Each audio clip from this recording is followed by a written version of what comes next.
அஸ்ஸலாமு அலைக்கும். இன்னைக்கு சூப்பரான 5 ஹிஜாப் காம்போ பற்றி தான் பார்க்க போகிறோம். இது வரைக்கும் பிரிண்டடாக போட்டுகிட்டே இருக்கீங்க அப்படின்னா கண்டிப்பாக இந்த மாதிரி பிளெயினாக வந்து ஒரு தடவை ட்ரை பண்ணி பாருங்கள். அபாயோட மேட்ச் பண்ணி போகிறதுக்கு இந்த பிளெயின் ஹிஜாப் ரொம்பவே நீட் லுக்கை தரும்.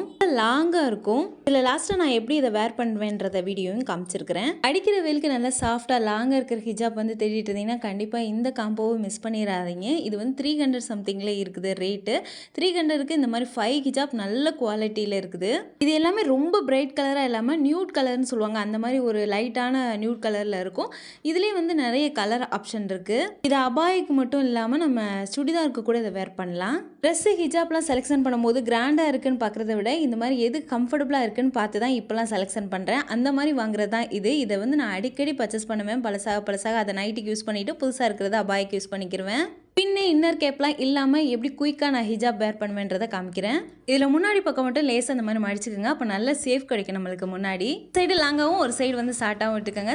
லாங்காக இருக்கிற சைடு வந்து அப்படியே கழுத்தை சுற்றி போட்டுட்டிங்க அப்படின்னா சூப்பரான ஹிஜாப் வந்து ரெடி ஆயிரும். இதில் வந்து வீடியோக்காக இன்னர் கேப் வந்து போட்டிருக்கேன். இன்னர் கேப் இல்லாமல் நான் போட்டு காமிக்கிறேன் ஒரு தடவை.